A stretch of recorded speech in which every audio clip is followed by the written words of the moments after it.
Hi, and welcome to our meeting. I am Patty Zebrick. I want to thank you for coming. I am the president of Ones Pontchartain Basin Chapter. This evening, we are thrilled and honored to have Dr. Malcolm Vidrine present and share information on Rewilding Acadiana. It's a talk supporting Wild One's mission of connecting people and native plants for a healthy planet. Wild Ones appreciates all of you for being here with us tonight.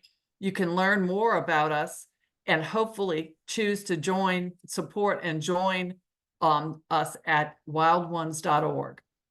And remember, folks, to always ask for local ecotype native plants when visiting area nurseries. They can't provide them if you don't ask for them and buy them. We're doing this webinar style, so please mute yourselves and turn off your own video. You can submit your questions to Dr. Vidrine throughout the talk using the quick Q&A box down at the bottom in the toolbar. Danielle, our social media chair, will present these to Dr. Vidrine during the last 15 minutes. So his bio. Dr. Vidrine, Malcolm Vidrine, has been on the faculty of LSU Eunice for 40 years, since 1984. As a Professor Emeritus of Biology, he continues to teach and conducts research on various themes. Along with Dr. Charles Allen, he discovered the Cajun Prairie. In 2022, he was named Louisianian of the Year by Louisiana Life Magazine. Also in 2022, he was awarded the James William Rivers Prize for Louisiana Studies by the Center for Louisiana Studies. In 2023, he was named the Caroline Dormon Award winner as Outstanding Louisiana Naturalist of the Year by the Louisiana Master Naturalist Association. He has published 120 articles and 20 books on prairies, mussels, and mites. He and his wife, Gail, landscaped their yard called Cajun Prairie Gardens, a 2-acre restored Cajun prairie. Welcome, Dr. Vidrine. So with that, I'm pleased to present you and turn it over to Dr. Malcolm Vidrine. Okay, I'm here. Okay, thank you so much. Thank you. Let's see if we can get everything to work. We'll see. Oh, there you go. All right, good evening. Thanks for inviting me. So tonight I'm talking about the Cajun Prairie ecosystem. It's going to be somewhat biographical. And of course, it deals with rewilding Acadiana. So I've prepared this PowerPoint, and so it's fairly extensive. I'm a professor, so each slide is like a separate lecture, so you'll have to bear with me. So anyway, the title's Rewilding Acadiana. I've got an asterisk up there because my definition of rewilding may be a little bit different from your definition. So if you want to check mine out, it's down at the end of the PowerPoint. This PowerPoint is available at my blogs at cajunprairiegarden.wordpress.com and at unionnicola.wordpress.com. So visit those and use this PowerPoint as needed.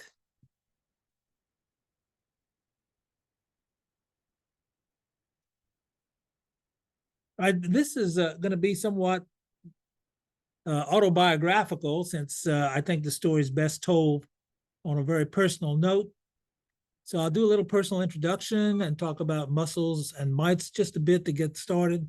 Then we'll talk about the Cajun Prairie rediscovery and the rewilding of Cajun Prairie or Acadiana, and then why rewild, some quotes, and then just a brief statement about my Cajun Prairie book and some links and collaborators.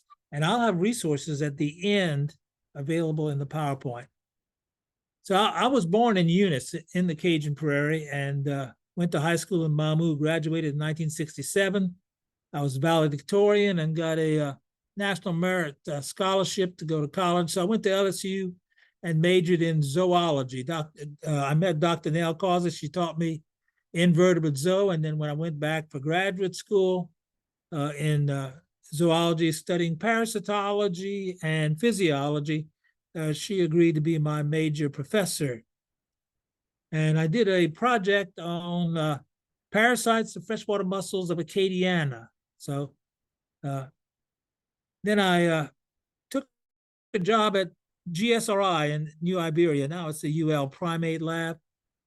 But there we were studying leprosy in armadillos, and we were injecting leprosy in armadillos and watching it develop as a disease and studying it from a lot of different aspects.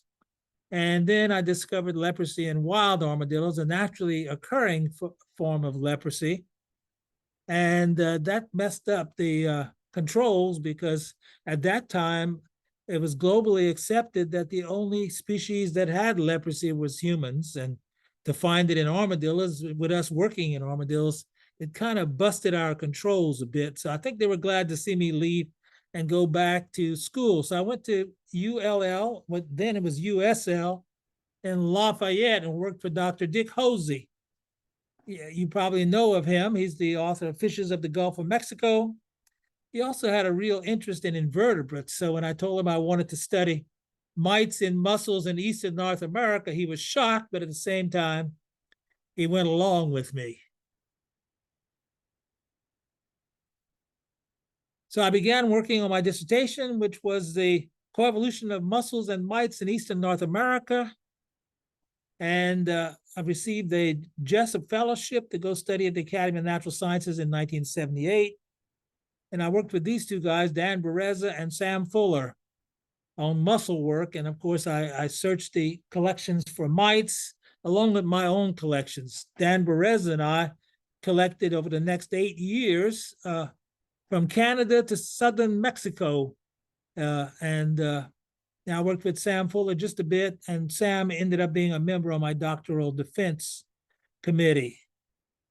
Now, the interesting thing that ties into prairie here into ecology is that Sam Fuller was writing a book. In fact, he had a key chapter in this book, Pollution Ecology of Freshwater Invertebrates, where he was dealing with freshwater mussels. And in his chapter, he was talking about all the different organisms that associate with freshwater mussels. He described mussel beds as freshwater reefs in that they were similar to coral reefs because of all their numerous associations and the fact that the mussels were what we call engineers, and they built the actual bed. So let's talk about mussel beds a little bit. They're very important ecologically, although most people have no idea they exist. We treat them as complex systems because they're made of a large number of species, and they form a reef upon which literally thousands of organisms survive. The largest mussel bed in the world is in Alabama at Muscle Shoals. Sometimes they spell it M-U-S-C-L-E. It's about 50 miles long and has 85 species of mussels. That's in the Tennessee River. Of course, it's now sedimented, and the mussel beds are senescent or dying because they built a hydroelectric dam and it's now under the lake. Anyway, these mussels are extremely complex, very diverse. They sit buried in the muds or gravel substrate with only their posterior end sticking out. You can see their siphons and their posterior mantle, but they have really neat associations with fish. And you can see here this fish with the actual mussel. Now, of course, people want to know, do we have these things in Louisiana? Well, the largest bed I found was in Bayou Pierre, an arm of the Red River up in North Louisiana. It was about 50 miles long with 20 species of mussels. Now, there's not a lot of mussels left in many of our bayous because they've dredged them and because they're heavily sedimented. But anyway, we need to talk about mussels because the idea is to bring mussels back because when we rewild Acadiana, that means also rewilding the rivers, as well as the prairies and the forest.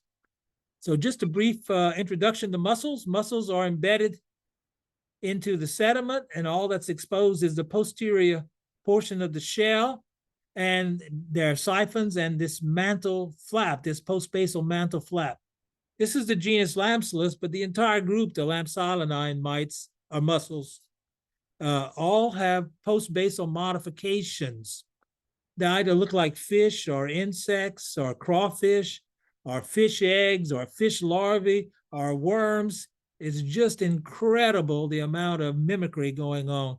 This is called aggressive mimicry. We'll talk about that in a second. So mussels produce glochidia. You probably learned that in high school.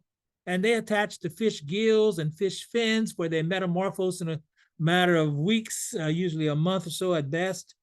And they turn into larval mussels, and then they become sedentary as mussels are forming these beds. What's neat is that this is a very intricate life cycle, and we now know about 80% of the mussels routinely associate with only one or two closely related fish species, which means they're highly host specific. So it becomes readily obvious if you have a lot of mussels, like 80 species, or even 50 or even 20, you have to have a lot of fish. Now, I did some work with mussels and fish, but most of my work was on mites. So I threw in this mite life cycle here.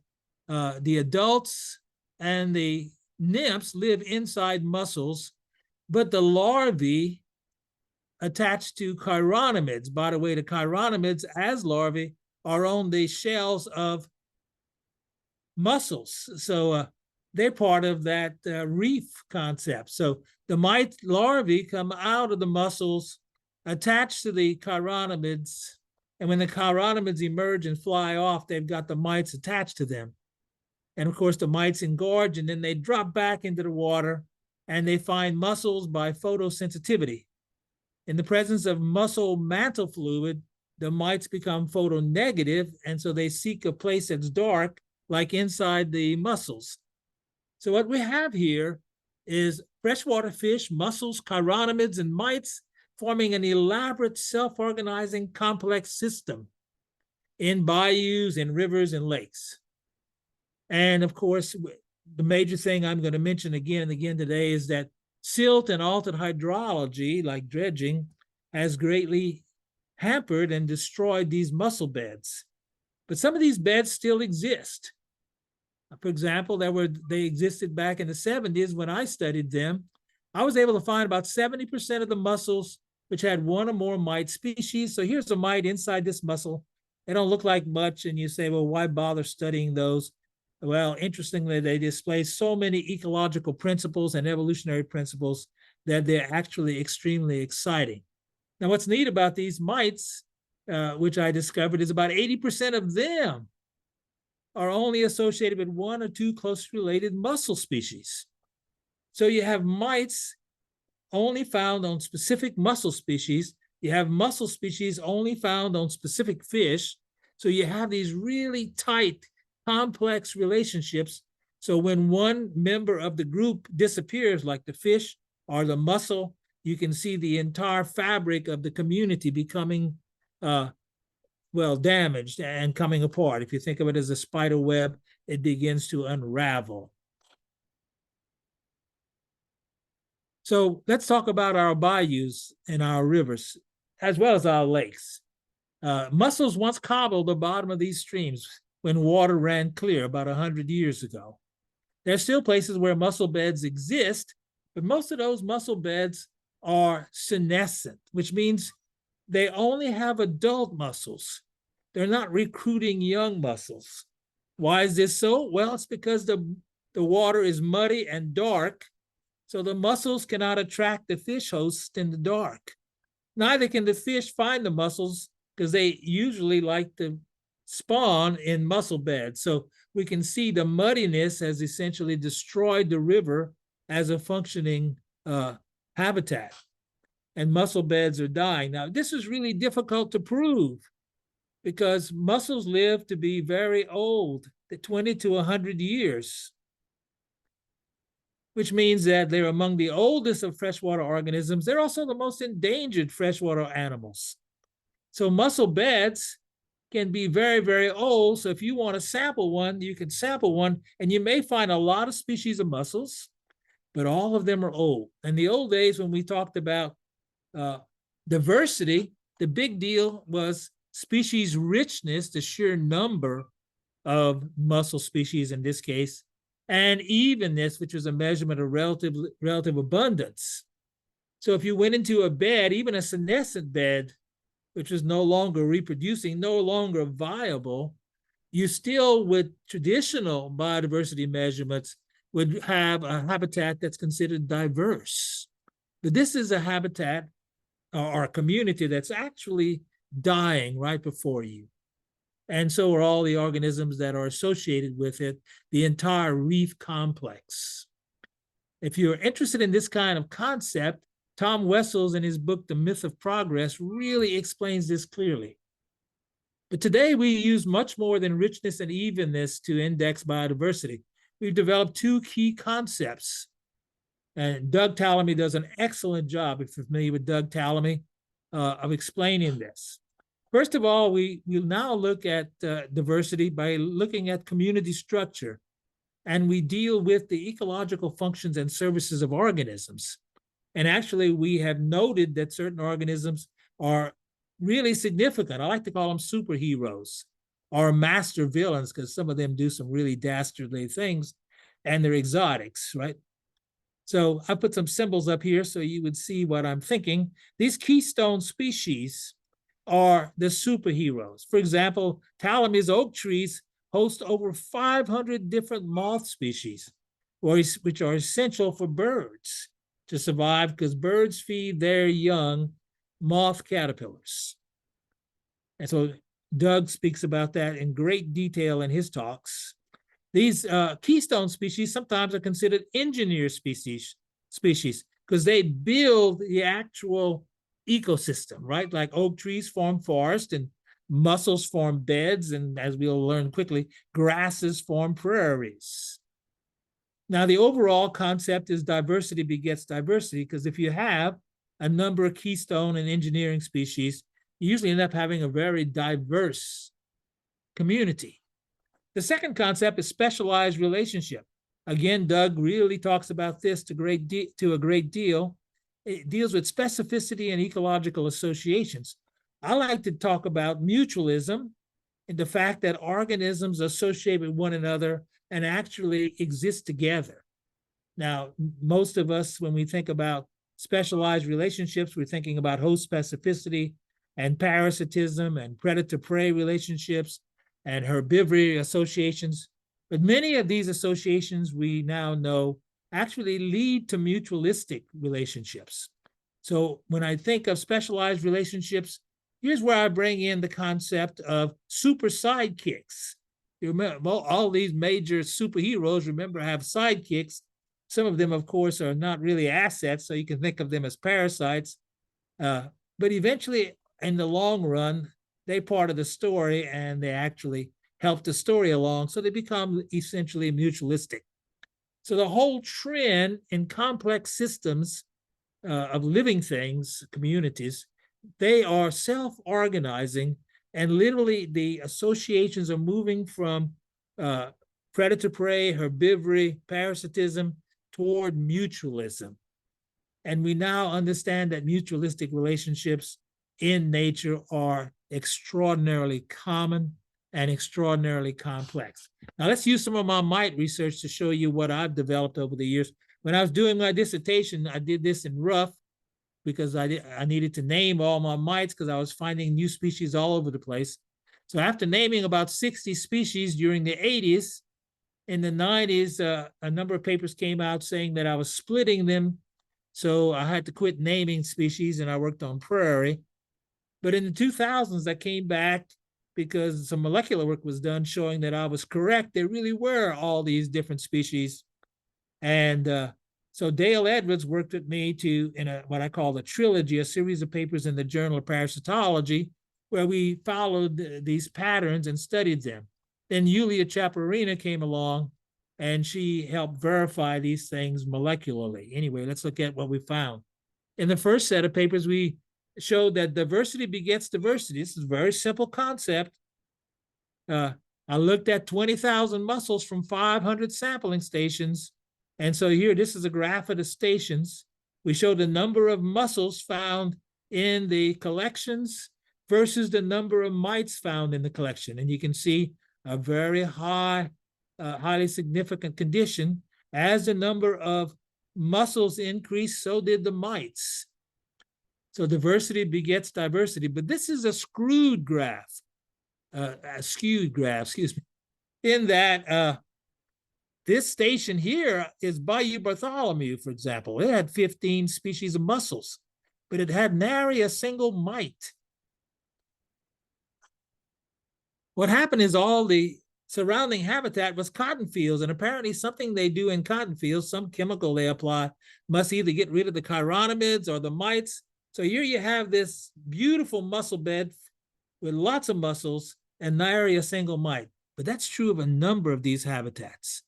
So all of these habitats are a product, their low number of mites is a product of human activity. So really this graph should be a lot higher.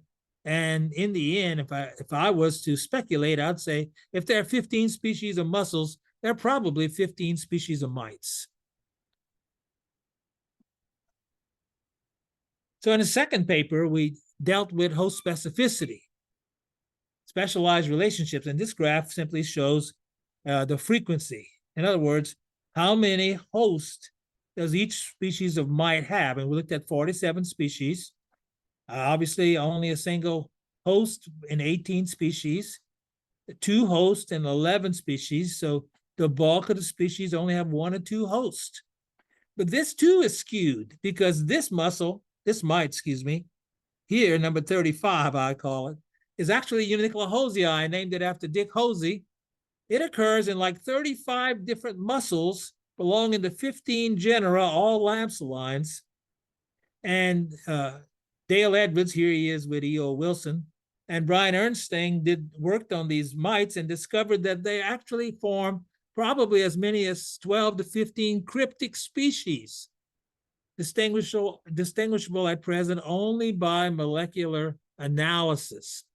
And they're found in 1 or 2 mussels. So actually these 15 should be added on to this graph, which would take this 1 all the way to the top of your screen. So really these mites are very, very specific, host specific.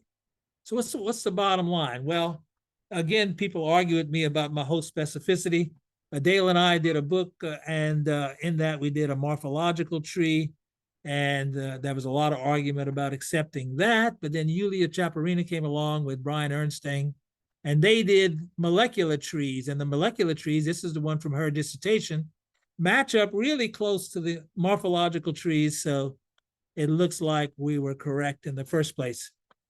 So bottom line here is these fish mussel reefs are really extraordinary habitats. And when you're thinking about rewilding any habitat, I think rivers first, because I think from the bottom up. Most people think from the top down, they want to do all the plants. But anyway, we'll talk about that just a bit. Bottom line, as far as the overall discoveries, I've done a number of books on this. Our estimates of global biodiversity are underestimated by an order of magnitude. We're talking about 10 million species. There's probably 100 million species out there. So after I completed a dissertation, I took a job working for Jeff Davis Parish Mosquito Abatement District as their research director. Did a lot of work with Roy McLaughlin and others from the USDA, the Mosquito Research Lab in Lake Charles. We're very interested in integrated pest management and natural populations of mosquitoes. So we compared the mosquitoes in Jeff Davis Parish mosquito populations, where we were spraying metric tons of active ingredient insecticides versus Acadia Parish, where we weren't spraying at all. And we saw no difference. The only difference we could pin down was that the number of cows in the area made a big difference. So apparently, once we came out with this and started publishing it, that mosquito control had no impact in rural, at least in rural areas, on the mosquito populations. they were glad to see me move back and take a job at LSUE as a professor and get out of the mosquito business. But I kept working for doing summer contracts with USDA. So in 1986, they awarded Charles Allen and I, a contract to study vegetation in rice fields and the associated mosquito populations. And as we were doing that, Charles carried his plant press, and we'd stop here and there and collect plants. And then we stopped one day in Midland, and he stayed out there for 20 minutes. And so I went out there to check on him. I didn't do plants. I'm an aquatic ecologist. And he said, "This is prairie." So we now realize that there was a prairie in southwestern Louisiana. It's part of the coastal prairie, extends into Texas. The first person to describe it and map it out was Samuel Lockett, an LSU professor, back in 1869. So he drew the map and labeled it. The different prairies are named and dissected by different rivers. Charles and I, once we realized that this was a remnant prairie, and I said, I think I've seen this driving around Jeff Davis as well as Acadia along other railroad tracks. So we spent the next few weeks driving all around, and we found a number of remnants, but we selected 10, these are 10 in red, as the ones we were going to study in 1987. So our prairie is a 2.5 million acre prairie. We call it the Cajun Prairie. So in 1987, we began going out there systematically every 2 weeks and routinely inventorying and photographing the biodiversity of 10 strips of prairie that were annually burned. These were remnants. Charles called a newspaper in July, and our first report of this rediscovery of prairie was in the Daily World. Now, it's interesting to note that the state agencies like the Louisiana Natural Heritage Program were set to declare that this entire prairie in southwest Louisiana was extirpated. So we showed that it's still there. It's just in these few remnants, but we were able to collect data over the next 10 years and come up with all kinds of very basic ecology and information. For example, we were able to show that 99% of the prairies destroyed, routinely plowed or mowed. There's about 500 acres of remnants left back in the 80s and early 90s. There were about 500 species. We call them local ecotypes. And there was an average of about 40 plant species per square meter, and of course, 60 or so butterflies, 60 or so dragonflies. But let's talk about this 40 plants per square meter, because that's a difficult point for people to wrap their brain around. How do you get 40 plants or 40 plant species in a square meter? Well, the answer is spatiotemporally. Small differences in elevation, we call it microrelief, allow for very different plants to grow in a small area. Our prairie is considered a wetland, so there are lots of plants that resemble wetland plants as well as upland plants. The other thing we did was carry out a blooming phenology. We studied 170 species of prairie plants, visiting every 2 weeks. We kept track of who was blooming when, so we were able to build this phenology. And you can see what happens. How do you get 40 plants in a single square meter? Well, you have some that show up in the springtime right here and bloom, and by the end of the year, they've already disappeared, in fact, mid-year. And other things come along and bloom later on. So we see this ever-changing floral display in the prairie. Now, there are 40 plants per square meter in our remnants, but in our restorations, we apparently only can achieve 10 to 12 species per square meter. That's only about 25% restoration, which tells us a number of things. One, that we're going to have, it's going to take a long time, because our Eunice Prairie, for example, is like 36 years old, and it still doesn't have any more than 12 or so species per square meter. So it may take 100 years or longer before we have a prairie anything near what the original remnants were like. So here's a map by Steve Nevitt.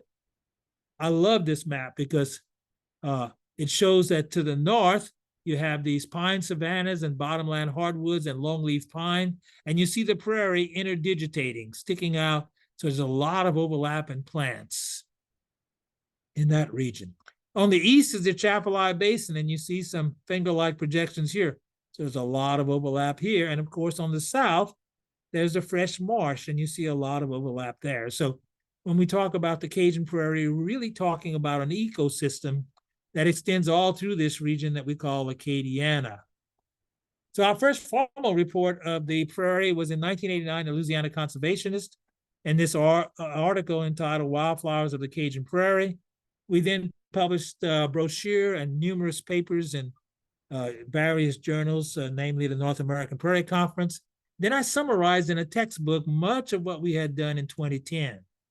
So what was in this first paper? In the first paper, we tried to impress upon the audience using photographs the tremendous diversity in plants in the prairie. We also tried to impress them with the idea that the prairie has this weird, or not weird, but this interesting phenology with different plants blooming every 2 weeks. So when you go out there, it's just different every 2 weeks. Lots of different plants, including this beautiful grass pink orchid. In May and June, you have these plants and many others, and spiral orchids. In July and August, you have these plants. And of course, this is the wild cocoa orchid. Charles was always really excited when he found an orchid. And in September and November, you have these plants. I like this slide because you've got 4 species that are in the sunflower family and 2 in the grass family. And the main prairie plants are sunflowers and grasses. Of course, there's lots of mints and peas also, and just a whole bevy of other plant taxa, but mainly sunflower family members and grasses. So here's some shots from those original prairie remnants. This is the Welsh prairie. You can see this is a splash of Texas brown-eyed Susan, a 5-foot-tall black-eyed Susan of sorts. This is the Mermentau prairie. You can see in the foreground all this dense blazing star, and in the background the Indian plantain. It's only a few inches different at best between the elevation, but this one likes it wetter than this one. And you can see how they're forming a mosaic, a bunch of this plant here and a bunch of that there. On the hillside, more of a hillside prairie, this is the Esterwood prairie, you get more of a mix. These are compass plants and, of course, dense blazing stars, and there's lots of other things blooming. But this is a tall grass prairie. So in certain sections are remnants like this one. This is a South Fenton remnant. There was a circle of big blue stem. Charles is walking into it, disappearing. It's like 8 to 10 feet tall in September. And it's about, I think I stepped it off. It was 60 steps in diameter, which is 30 steps in diameter. So about 60 feet in diameter. The big grasses in the prairie are clump forming grasses. So once we had a pretty good idea what the prairie was like, we went to Mayor Curtis Jobert and told him we wanted to restore prairie in Eunice. And so he leased his 10 acres from the Union Pacific along the right-of-way, and we proceeded to plant prairie plants. In 2000, the Cajun Prairie Habitat Preservation Society bought this lot, built a parking lot and a pavilion and a trail using Lieutenant Governor's Rails to Trails grant. Let's look at that prairie. This is an aerial photo with a drone by Mark Pastorek in 2016, so you get a good look at it. Watch this rice dryer in the back here. So here's the prairie in February to March after we burned it. It's about a foot tall.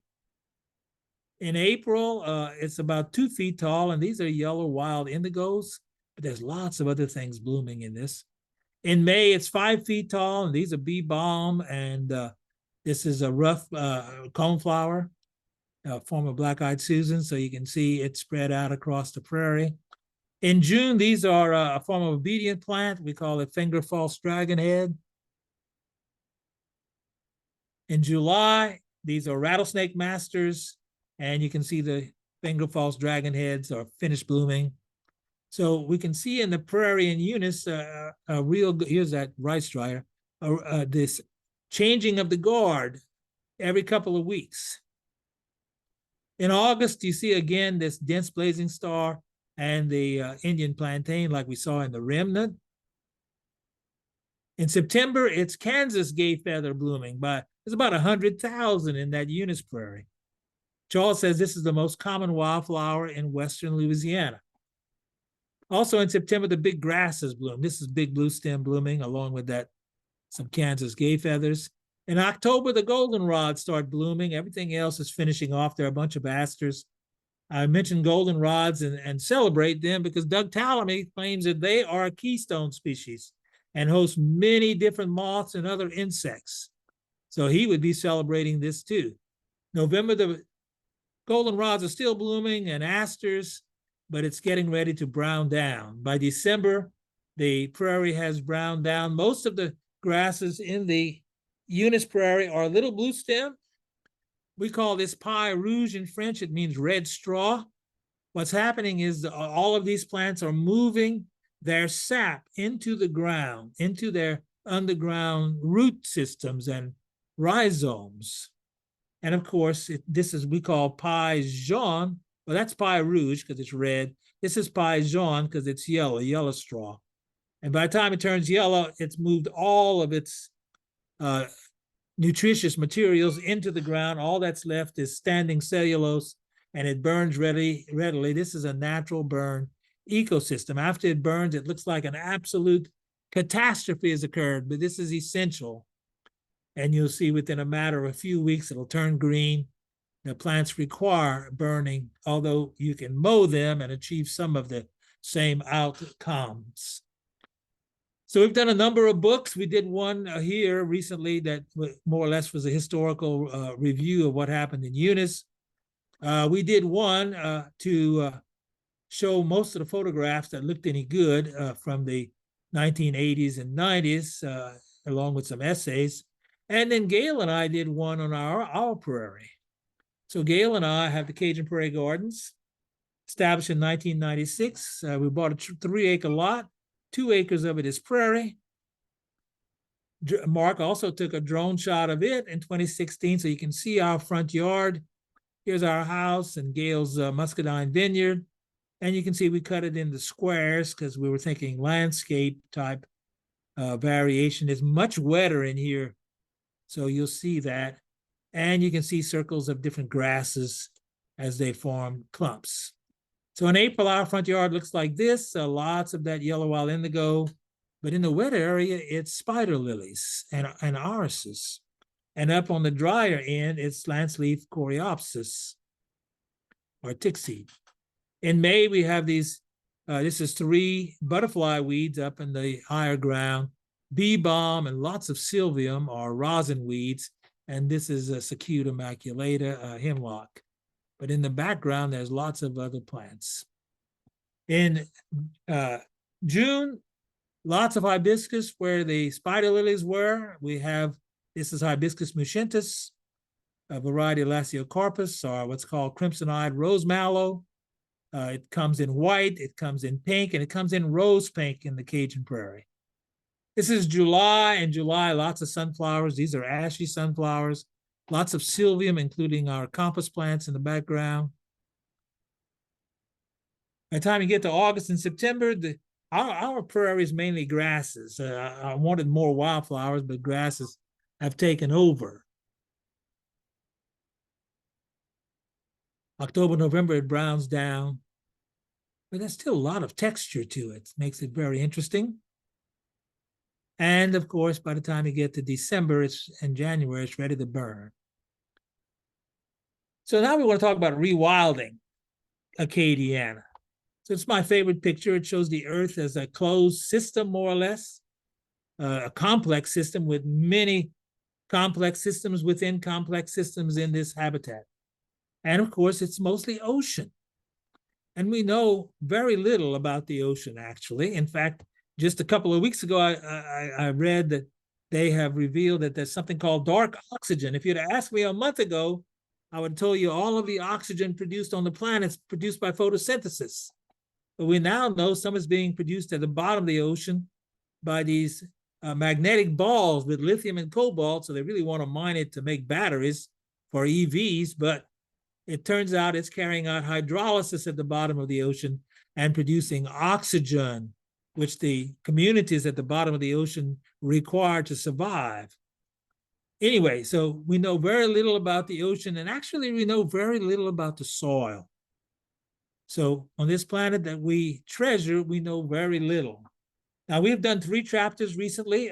2 of them are about prairie and education in these handbooks by Springer. But I want to talk about the 3rd one here. The 3rd one is one that I did just recently with Bruno Bassari, Mark Pastorek, and Charles Allen. It's called Rewilding the Cajun Prairie. It's going to be out in this book, An Agenda for Sustainable Development Research, and it's to be published on October 1st, 2024. So what's in that chapter? Well, we start off by introducing Rewilding Acadiana. And the first thing we talk about is anthropocentrism and the Anthropocene. Turns out humans now more or less control every pyramid or every energy flow on the planet, and we can actually measure that. And we do what's called the ecological footprint. So the average American has a footprint of about 24 acres. The average human on the planet, 8 billion of us, it's about 7 acres. So we kind of remember that. So this base of this triangle, for this guy, I should have him on a riding lawnmower because I'm talking to a landscaping, the wild ones. But anyway, there he is. And you see every resource that is produced on the planet, including the ocean's resources, are used by human beings, right?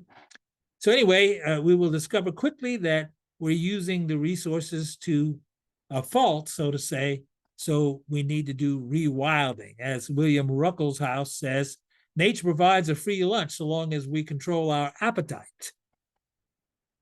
So let's look again. Here's our prairie. It's in Acadiana, so you have a reference for it. It's found in Southwest Louisiana. It's part of the North American coastal plain, which you can see is this region here in green. What does it look like? Well, here's a picture I took from an airplane in 1982. You can see it's literally fragmented into pieces and plowed or mowed routinely. Even these trees today are gone. They've increased these fields or built houses on them, because now we're building all these homes on rural lots. I know I built one. So what we were doing in this chapter was more or less following Doug Tallamy, who's doing the Homegrown National Park project and keeping track on the map of everybody who's doing planting native plants for this national park project. So we want to do it so that we create a spreadsheet showing all these different prairie projects. Here's our Eunice project. It's the first one. Here's my gardens. It's the 4th one. The number of acres, when they were started. See, lots of them were started more recently, in the 2000s. This is the 2023 update. We have 3,321 acres. And much like Doug Tallamy wants 50% of the lawns converted to native habitat, or at least native ecotype plants, we have set goals of 10,000 acres by 2030, 50,000 acres by 2050, and 1 million acres by 2100. So we can approach, remember this prairie that we live in is 2.5 million acres. So 1 million acres gets us pretty close to half. Why rewild Acadiana anywhere else? Well, because it looks like this. The entire habitat, this is a 6 square mile shot from Google Maps north of Lafayette. And you can see every square inch is either mowed or plowed. So this is a personal and a global effort to stop the 6th great extinction of life on Earth. We have a biodiversity problem. We're losing the life on our planet. So we want to go from this to this. So the remaining Cajun prairie, we think, is less than 1%, and it's only found in highly degraded remnants. The remnants Charles and I studied are now highly degraded, and many of them have very few prairie plants left. We are aware of the wealth that this ecosystem provided. It was like a gold rush for the last century. Between the cotton, corn, natural gas, rice, soybeans, shrimp, oysters, we've made literally $1 billion. And we're still getting every bit we can out of the system. Nearly every inch is plowed, every bayou is dredged or sedimented. We're throwing out biocides by the metric tons, agricultural and lawn applications, plus mosquito control. We're doing all this, but at this moment, we are aware of the values of these resources. We have the ecotypes still. We still have a lot of these plants in our restorations and in the few remnants that remain. We reconstructed prairies and some marshes, so we know how to do it. We have that knowledge. So we know the value, we have the propagules, we have the knowledge. What we need is strategic and financial support and emotional support in the form of subsidies or some other support to reward us for the efforts and to reward farmers and each of us for putting prairie into habitat. Now, that's not enough to usually convince people that let's get out and do it. So we need something more of an impetus. So let us look at 4 major items that might be impetus for restoring and rewilding: coastal wetland loss, dead zones, habitat fragmentation, and ecological overshoot. We want to look at a book first for coastal wetland loss, Breakpoint by Jeremy Jackson and Steve Chappell. They got together with Eugene Turner and Nancy Rabelais, and they outlined the problem with sea level rise, subsidence, erosion, hurricanes, etc. We're going to lose a large part of our coast.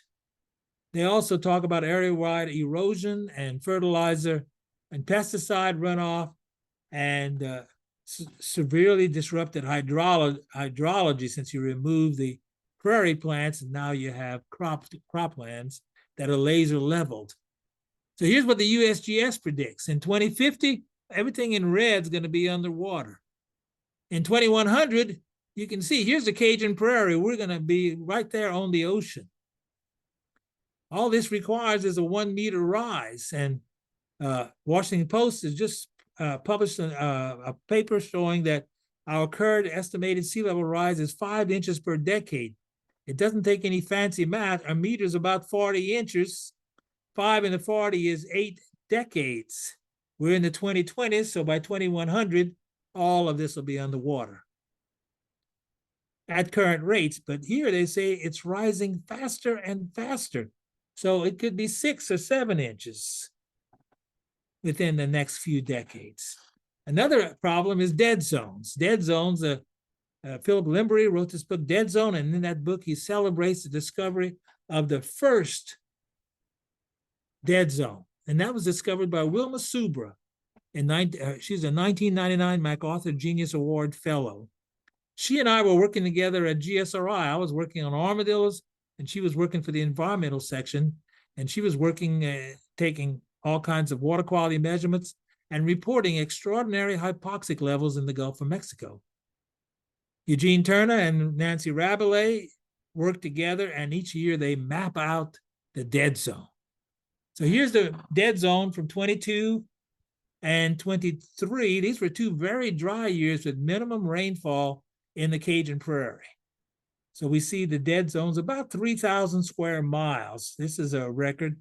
Now, if you know, the dead zone is attributed to the Mississippi Interior Basin, all of the ag that goes on there, and all of the lawns of nitrogen and phosphorus wash off and head down to the Gulf, and the prevailing westerly current, Gulf current, drags that along the Gulf Coast, creating this zone of hypoxia.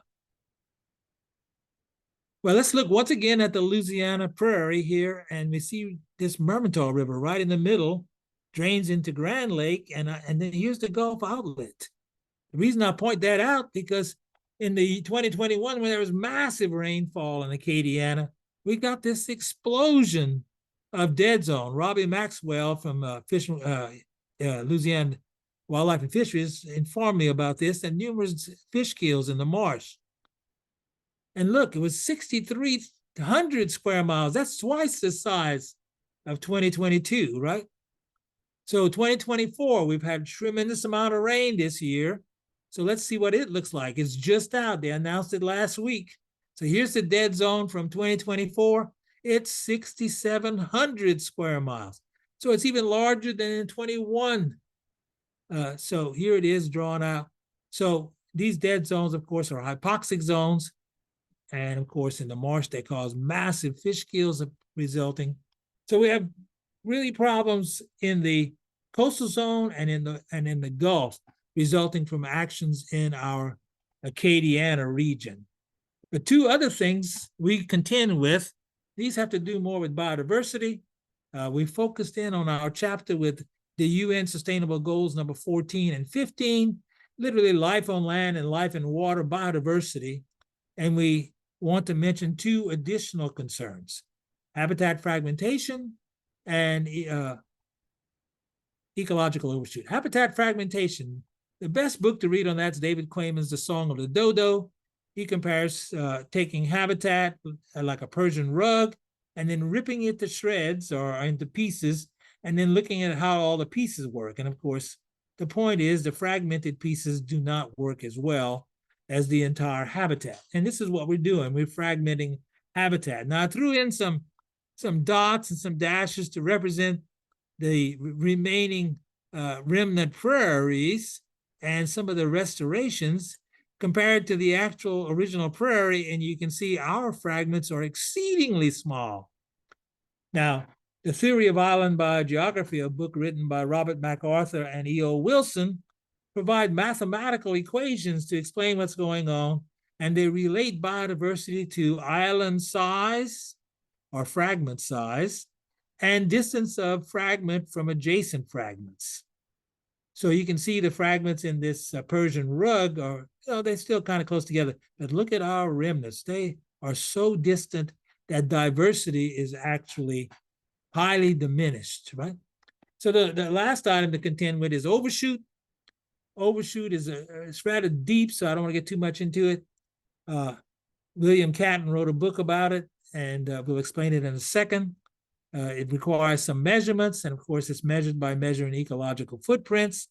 Mathis Wagonackle and his professor William Reese are the ones who did the original footprint work in the 1990s, and they calculate their footprints for what's going on now. We'll talk about these shortly, and here's the website if you want to pursue it.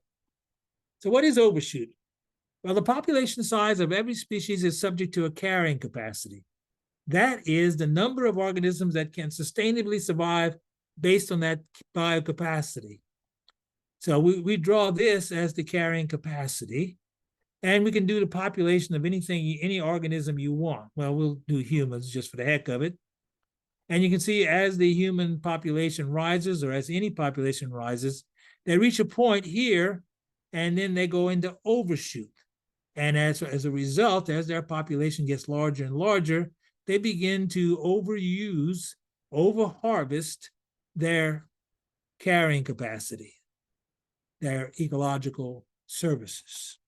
Now, Howard Odum addresses this in his maximum power principle, which is a biological imperative that says every species will use every bit of energy available to it. So this is a natural tendency.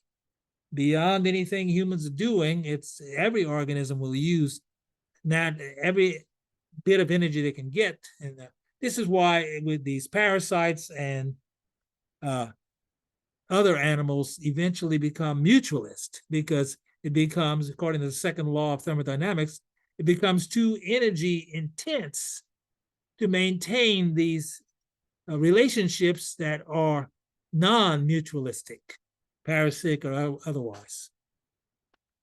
So here's the general idea between, with overshoot, is that populations tend to overshoot their carrying capacity, and as a result, the populations tend to crash as their carrying capacity crashes, right? Now, there's all kinds of mathematical problems, so I threw in a caveat emptor, a buyer beware. Footprint calculations are calculated in many different ways, many different outcomes, like global hectares or earths or acres, right? Anyway, the human carrying capacity appears to be about 1 earth or 1.6 global hectares, or about 4 acres. The 2024 average global human footprint was about 1.75 earths or 2.8 global hectares. The average American uses about 3.5 earths, by the way. So we are clearly in 2024 an ecological overshoot. Now, a lot of people blame human population. So we want to look at the Club of Rome's graph. In 1972, a bunch of scientists got together in Rome and created a mathematical model for what's going on and actually put a timeline of sorts. I've kind of added these two dates. They just put 1900 and 2100. So there's a caveat here too on time. But look what's happening as the resources begin to drop severely as we approach 2024. And of course, population is increasing of humans, but other things are happening like food use and industrial output and energy use and pollution. So in 1970, our footprint was 1 Earth. In 2024, it's 1.75. And so if you look at populations, what's happening, when there was about 3 billion humans, we were using, there was some equity, or at least we could say there was enough Earth for all of us, enough biocapacity. But now with 8 billion, our footprint is 1.75. So we're using like 1 3/4. I like to say we're using about 2 Earths. Now this graph here of human population growth mirrors the graphs of many other things. Now, if you were big into, let's say, climate change, then you'd be looking at this graph with energy consumption and worried about crude oil and coal, and be talking about GDP, gross domestic product, and how it relates to this pattern. And of course, it continues to rise. We'll use every drop of energy we can get.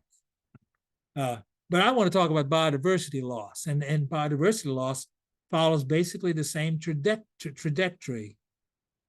But let's look at it this way. So when our ecological footprint was 1 in 1970, there was a lot of wildlife on the planet.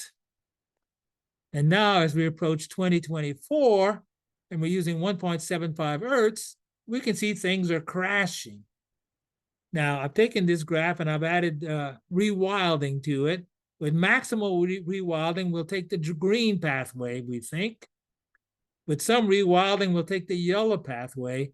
And with minimal rewilding, we're taking the gray pathway. And of course, again, predictions are a luxury in complex systems, since complex systems are by definition chaotic. If you got a linear system, you can predict, but with complex systems, it's really tough. But we have that luxury of predicting, and we need to look at those predictions in order to appreciate what's going on. So why is rewilding important? Because if we rewild to a great extent, we might conserve some of the biodiversity on the planet. And that's our concern. So there's several great books, including the one by Jared Diamond entitled Collapse, and Henrik Sala's The Nature of Nature, which talk about human societies and collapse.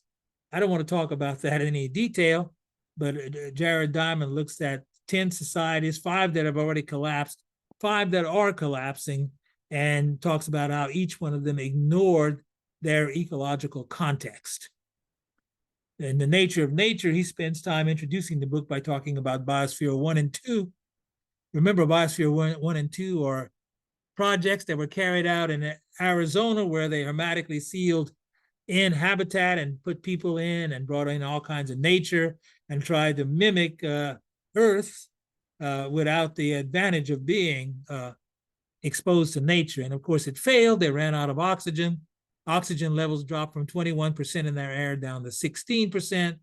And they had to bring in oxygen at first, and finally they dropped the project. But The Nature of Nature is really about oceans and rewilding oceans.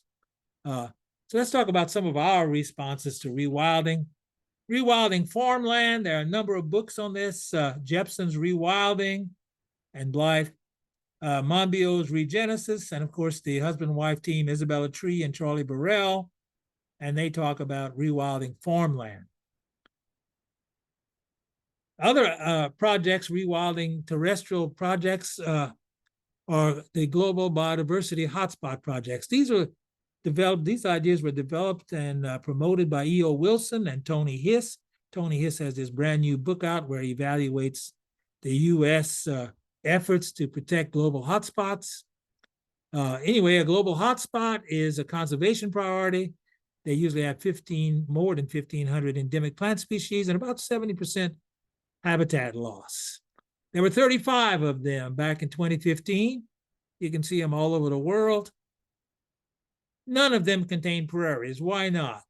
Well, prairies produce our food, and that's where we build cities and build our houses. So they can't be included. But yes, they can, because in 2016, Reed Noss and his group got a 36th biological hotspot, the North American coastal plain, with greater than 1,800 species of endemic plants, 85% habitat loss, and over 25% endemicity species.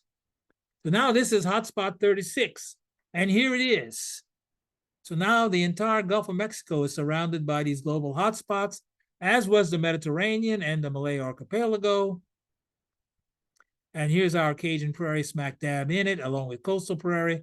So this one has prairies. It is a natural burn ecosystem. And of course, it has lots of grasslands. Reed Noss writes about those.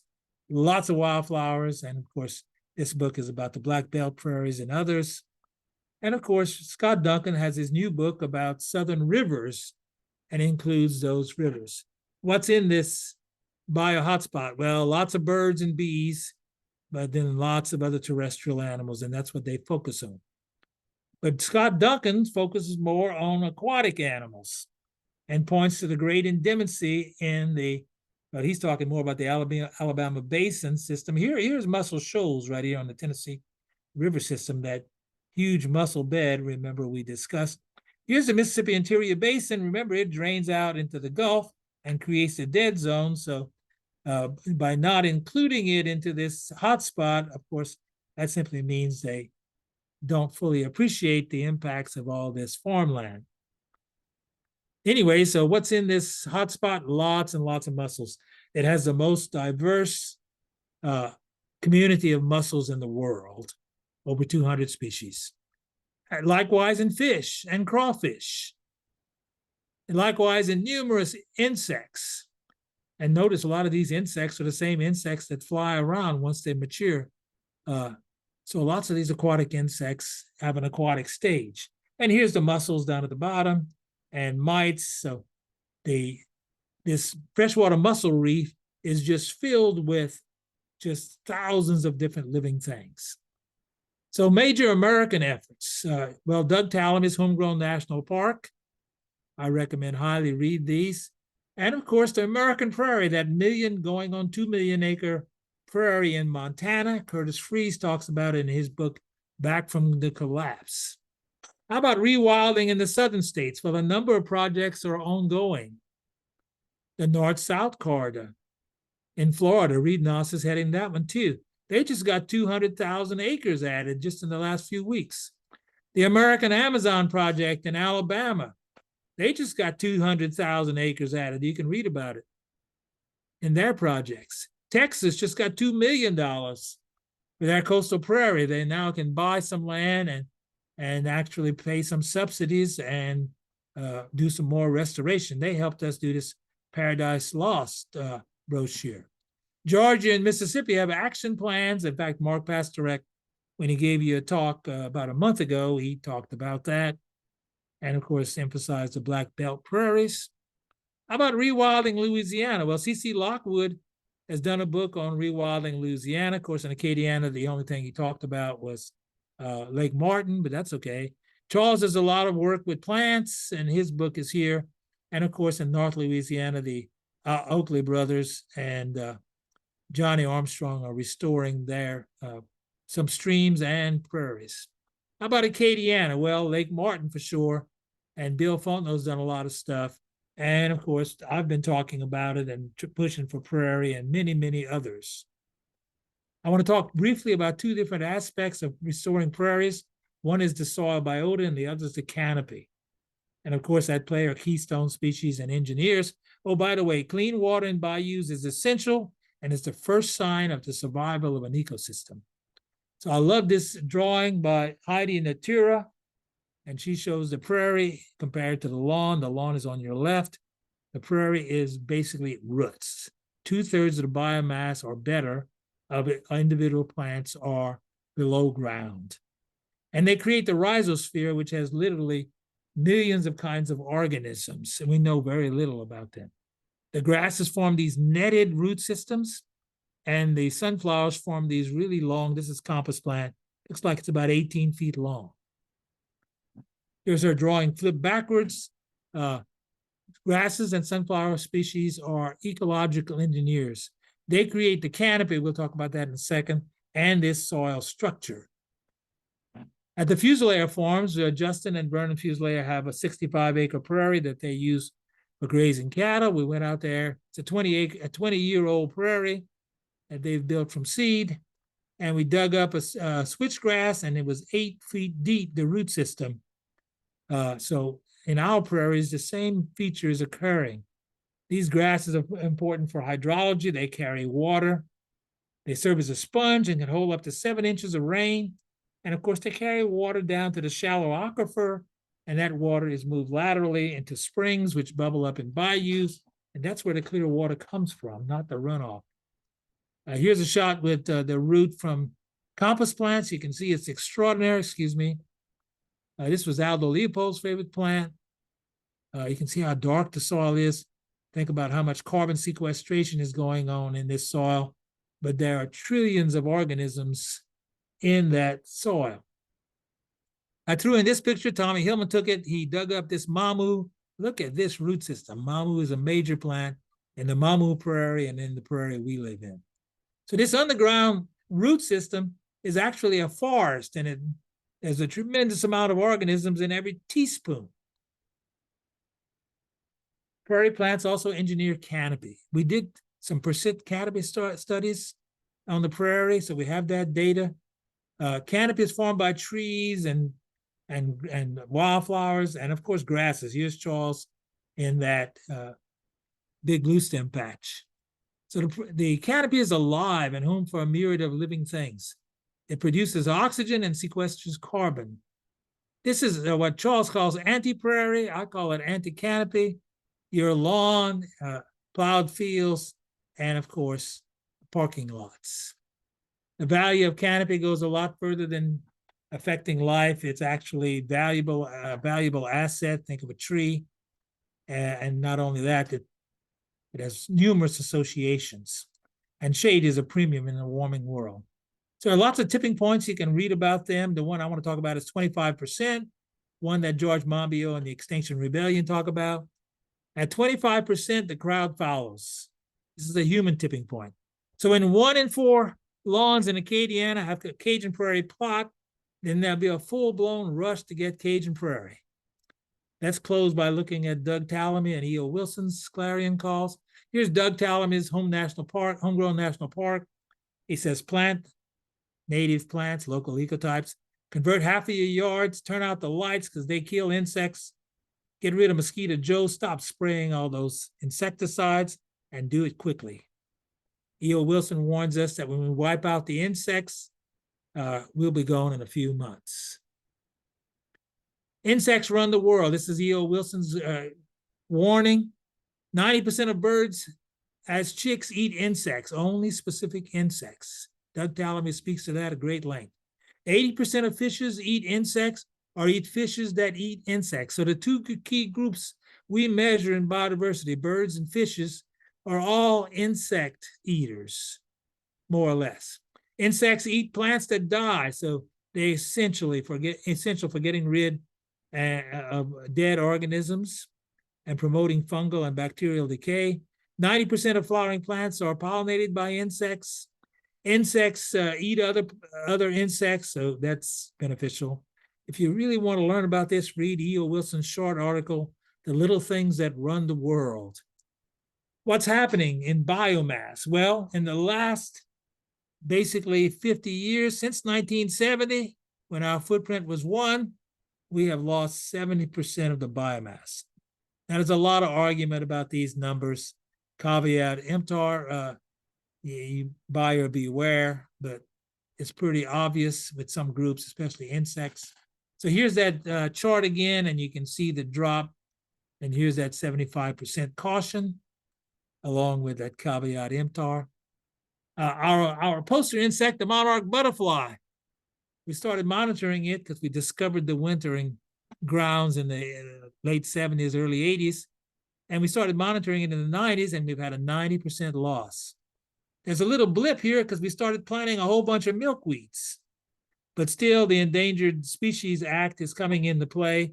Its status is going to be reviewed every year because it is a candidate now. Of course, it has this long migration path from central Mexico, where it overwinters, to Canada. And of course, we right in the middle of that pathway. So we close with the real problem of humanity is the following. We have Paleolithic emotions, medieval institutions, and godlike technology.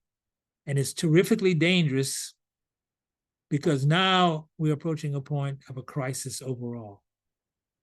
Now, I'm planning to do a second book, but I've been working on it with these other books. I think Scott Duncan's lead is a good one. He wrote this book, Southern Wonder, in 2013, where he was just amazed by the biodiversity in the Alabama. And then he wrote this one in 2024, where he said, okay, biodiversity is great, but now we've got to do something. We need a plan of action to save our aquatic organisms. So this is from being or amazed by biodiversity to let's have a plan of action. So I think the next move is a plan of action. Let's look at some Cajun Prairie links. The Cajun Prairie Habitat Preservation Society is key.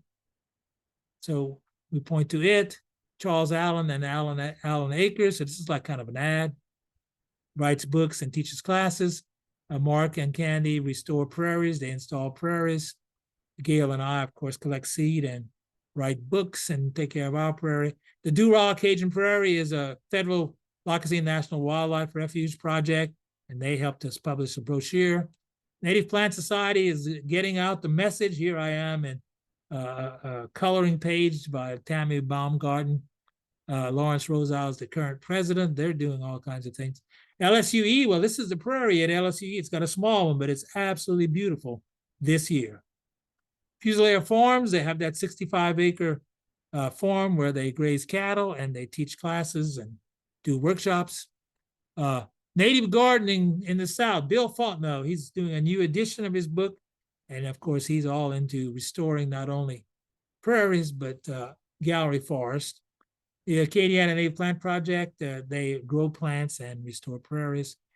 Steve Nevitt, he's got Louisiana Native Plant Seed Company, and he's this year he's installing the prairie at the Moncas Park, which is run by Mark Hernandez. They're doing a 20-acre prairie, I think. Larry Allen, his son, run their farm, and they grow plants, and they have a prairie. There's Larry. Of course, Larry writes and talks about prairie. Matt Kahn is doing this in Iberia Parish. Robbie and Danielle are doing it in Iowa and Jeff Davis Parish. And now we have new people coming on, like Bruce and Gladys Gilry's farms in Mamu. Paul Gilry is running that property. It's a 500-acre wetland mitigation and a sea grip property. And so we'll be following it. It's only about 3 years old, going on 4. That should be amazing. That should be our poster child. Speaking of young people in prairie, this is Oliver Garber. He's just written an article, An Acre of Prairie is Worth $1 Trillion. Take a read. He's restoring his own prairie. Vermilion River Alliance and the Bayou Vermilion Preservation Association, they're into saving bayous. They invited us over to speak. Louisiana Prairie Initiative and Seed Initiative, we've been talking with legislators to try to get money to foster prairie.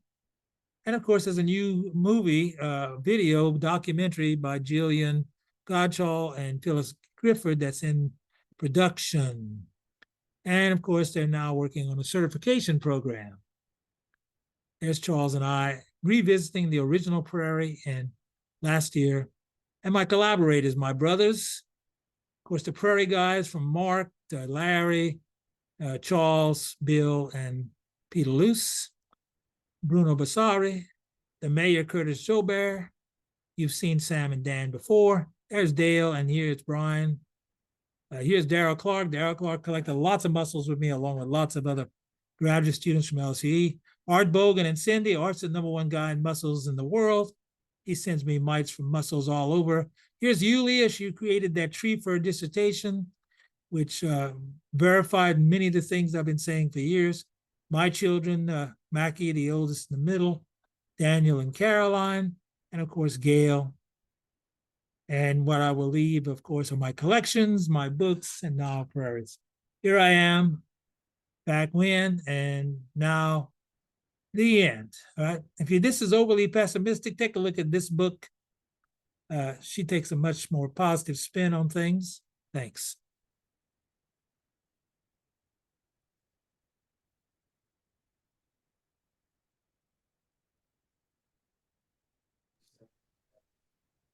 Well, thank you very much, Dr. Vidrine. That was an amazing talk.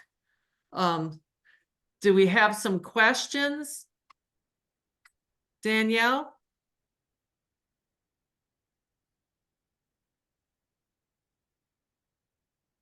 Danielle, can you? Yeah, there you go. I figured I covered it so well that there are no questions. I have a feeling there are At least questions. my students never ask any questions. At each class, to begin each class, I say, "Are there any questions?" To end each class, I ask, "Are there any questions?" And there are none. Well, let's see. Danielle, you there? She unmuted.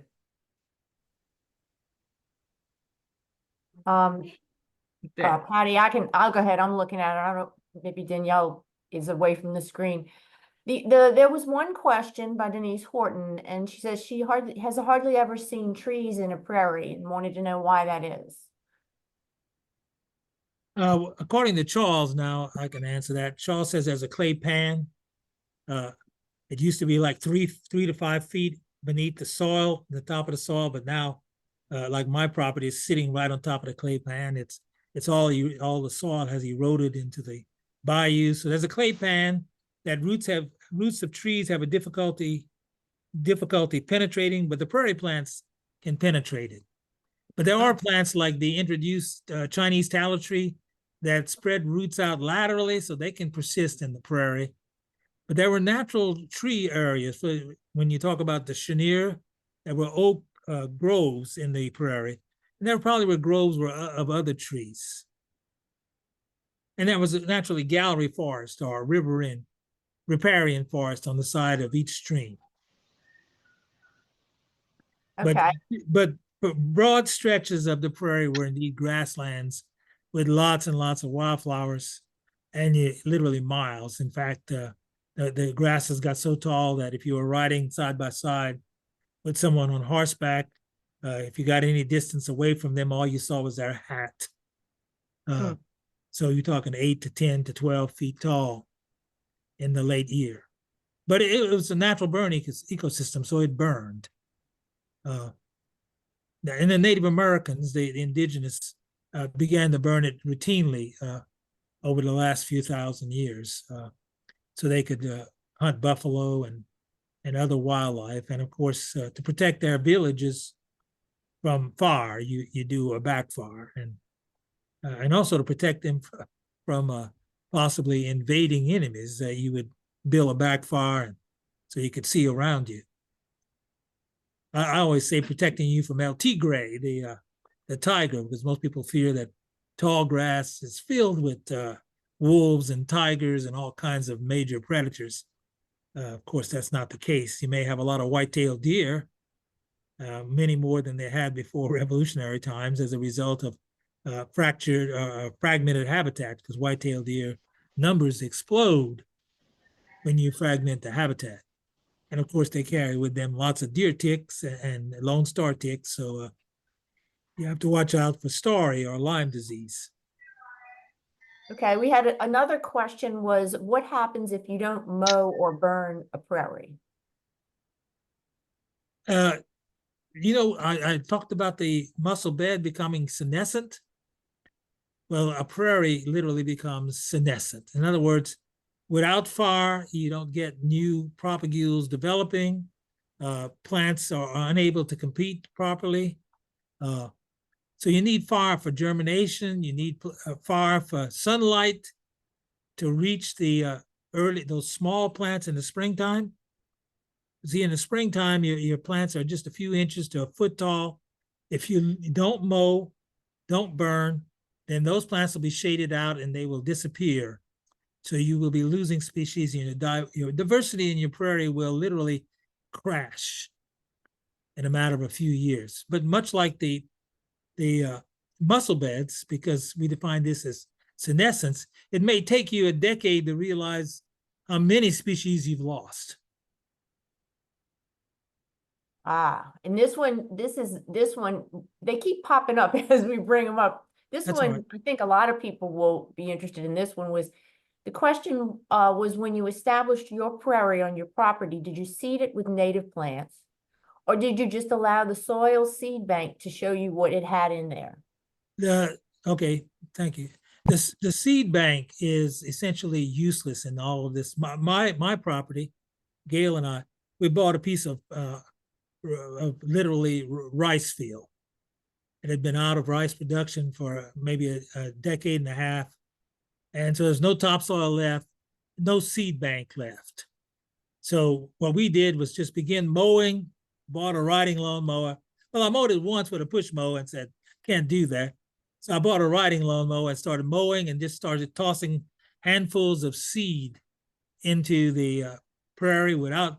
In the Eunice prairie, we herbicided, we disc it up, and then we threw seed. But at my house, all I did was start mowing and throwing seed out.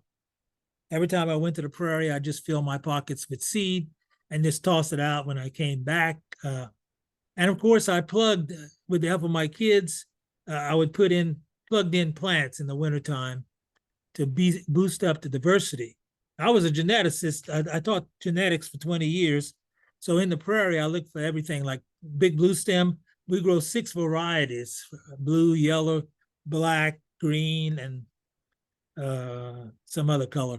Anyway, so they're all different heights, different genetics. So as we were in the prairie remnants, I looked for different plants that had different flower colors, plants that had different growth habits, and I would take a piece of all these different things and bring them into my yard so that we could save some of that local ecotypes.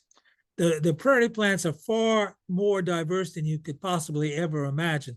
When you look at those 10 remnant strips we were studying, when we first started to collect seed and plant the Eunice prairie, we thought they all kind of looked alike, these prairies, but over the years it became obvious once we were into the 90s that each one of these prairies was distinctive. For example, you had dense blazing stars in the Mermentau prairies, those that were in the Vermilion prairie. You had Kansas gay feather, which is a different liatris, in the Calcasieu prairie, and in the Prairie Ficatier, the prairie I live in, you had Liatris acidota mainly, the slender blazing stars. So, and this happens for a number of groups of plants. You have one species within a genus in one of these remnant or one of these prairies, another in the other prairie. So we greatly underestimated the diversity and the speciation that was going on. Larry Allen estimates that in the ecosystem, there's probably 1,000 plant species. We went with 500. So, and I'm guessing we missed some plants. So the diversity continues to unveil itself, so to say. Yeah. The next question is, do fish transfer mites and vice versa? No, fish and mussel are locked in this symbiotic, mutualistic, parasitic relationship. The mussels are locked in with the mites, and the mites are locked in also with the chironomids. So when I think about a stream and I think about the fish being there for the mussels being there for the mites, and the chironomids also being there for the mites. Because remember, my research was focused on mites. I was an evolutionary ecologist, a systematist, naming things and trying to figure out which hosts they were found in. So, because at that time, when I started working, the assumption was that these mites were really not host specific. And there were very few species. And I did everything over my career to show that there are many, many species. Even I have underestimated them grossly, and they turn out to be highly host specific. So literally in my mind now, each mussel species has its own mite species. Now we haven't studied, if you look at the same, at a mussel species from one river to the next, maybe they have different mite species. So that's the next level, but we probably won't get to study that because with senescent mussel beds literally dying, since the mites are so host specific, the mites will be dying with them. Remember, mussels are the most endangered animals in freshwater, which makes my mites even more endangered because you just need to lose a population of a particular species of mussel, and whatever mite was in that population is gone. We have one more question. When we find Cajun prairie plants in the wild, can we harvest seeds when they are fully dried or brown? You can harvest seeds, and I don't tell people, if you know what you're doing and you are involved in some kind of habitat restoration project, then I suggest you take pieces of the plant, because I can recall just recently I saw a whole bunch of dense blazing stars blooming, not dense, but slender blazing stars blooming one week, and the next week I went by and they were mowed down. So if you have any kind of prairie plants out there, they probably need some kind of help. Protect them, or take a sample and grow them if you're going to be sincere about doing this and join the project. I foresee in short notice within the, if we don't do something that within the next decade, most of these, our local ecotypes will have disappeared. So it's up to us. That's why I'm saying there's an urgency. Doug Tallamy says right off, we do it now or it doesn't get done. Well, Dr. Malcolm Vidrine, this has been an incredible presentation. Really, thank you for doing this for us. I do want to say, Dr. Tallamy, I saw him in Mississippi in May, and he said that the rewilding that he's been pushing is happening faster than he thought it would. So I think he's very hopeful. So am I. I'm very optimistic. I've got grandkids, and I really want to see things change. But I don't deal with climate change or all these other emergencies. Okay, well, I think we're running out of time, but Thank you. I just can't help but thank you so much, and thank everybody for coming. It will be on our website shortly. We've recorded it. Thank you, and best to everyone.